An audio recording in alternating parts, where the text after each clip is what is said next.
Topik 3 Demonstrasi kontekstual pengetahuan diri. Kelompok 6 beranggotakan Banafsaj Safa Solihat, Elia Winingsih, Nita Raspiniah, dan Rizkita Chandra Yuli. Metakognitif merupakan kesadaran seseorang mengenai bagaimana ia belajar, kemampuan untuk menilai kesukaran suatu masalah, kemampuan untuk mengetahui pemahaman dirinya. Contoh konkretnya pada mata pelajaran PPKN yaitu pada materi hak dan kewajiban asasi manusia dalam perspektif Pancasila, siswa tidak hanya sekedar memahami makna hak dan kewajiban asasi saja, namun lebih dari itu yakni siswa dapat memahami dirinya sebagai warga negara khususnya seorang pelajar sehingga dapat mengimplementasikan hak dan kewajiban tersebut di sekolah. Misalnya siswa dapat menerapkan bahwa sebagai siswa memiliki kewajiban untuk menghormati guru, mengerjakan tugas-tugas yang diberikan oleh guru, menggunakan atribut sekolah dengan lengkap, serta dapat datang tepat waktu. Begitupun dengan hak, siswa menyadari bahwa dirinya memiliki hak untuk mendapat ilmu dari guru, dapat mendapatkan nilai yang baik setelah mengerjakan tugas, mendapatkan kegiatan proses pembelajaran yang bermakna bagi siswa. Kedua, memahami gaya pribadi, prasangka, dan proyeksi. Memahami gaya pribadi artinya siswa memahami bagaimana ia berinteraksi dengan lingkungan sekitarnya termasuk preferensi belajar, gaya komunikasi, dan kecenderungan dalam menghadapi sebuah tantangan. Prasangka yaitu lebih merujuk kepada sikap atau penilaian buruk terhadap sesuatu hal. Proyeksi siswa adalah mekanisme perlindungan psikologis mereka yang secara tidak sadar mereka pindahkan berupa pikiran, perasaan, atau sifat yang tidak diinginkan dari diri mereka ke orang lain. Contoh gaya pribadi ketika siswa diberi tugas kelompok untuk menyelesaikan sebuah kasus penyelewengan kewajiban yang dilakukan oleh seorang bupati, maka siswa akan menunjukkan preferensi belajarnya yaitu dengan membaca berita terkait dengan seksama, menonton dan mendengarkan video terkait yang akan mampu menambah pengetahuannya terkait kasus yang sedang diselesaikan, dengan berdiskusi dengan anggota kelompoknya untuk menemukan solusi terbaik dari kasus yang sedang diangkat, sehingga siswa akan mampu menyelesaikan kasus tersebut dengan arif dan bijak.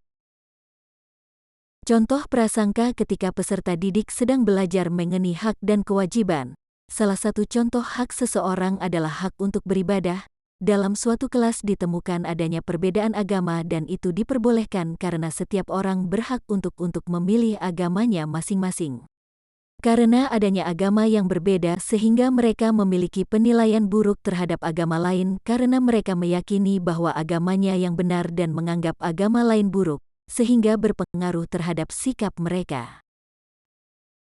Contoh proyeksi ketika peserta didik sedang melakukan diskusi mengenai hak dan kewajiban.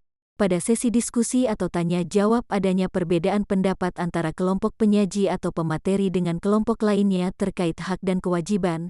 Maka di sini dapat dilihat apakah seorang siswa mampu untuk menerima perbedaan pendapat tersebut atau cenderung saling menjatuhkan dan merasa pendapatnya yang paling benar.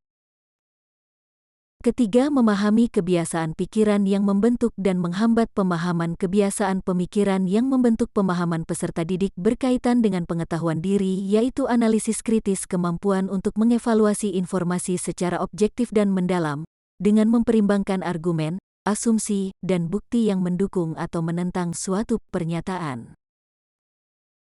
Contohnya peserta didik mampu memahami hal apa yang membentuk dan menghambat pemahaman mereka sendiri. Siswa dapat merefleksikan secara mendalam untuk dapat memeriksa pengalaman belajar dengan mengidentifikasi kekuatan dan kelemahan, serta mengembangkan pemahaman yang lebih komprehensi dalam pembelajaran. Pada saat peserta didik belajar mengenai hak dan kewajiban asasi manusia, kemudian ditugaskan untuk mencari informasi di internet, dengan kemampuan analisis kritis peserta didik mereka dapat mengetahui atau mengevaluasi sumber informasi yang didapat valid atau tidak. Keempat, menyadari yang tidak dimengerti. Siswa perlu menyadari apa yang tidak dimengerti agar mampu mencari cara untuk dapat memahaminya. Jika dalam proses belajar siswa menemukan materi yang tidak dimengerti, siswa berhak untuk mencari informasi tambahan agar ketidakmengertian itu dapat diatasi. Contohnya ketika proses pembelajaran pada mata pelajaran PPKN pada materi hak dan kewajiban dalam hak asasi manusia, Seorang siswa menyadari bahwa dia belum mengerti perbedaan konsep hak dan kewajiban, sehingga ia mencoba bertanya kepada gurunya dan mencoba berdiskusi dengan temannya agar ia dapat memahaminya.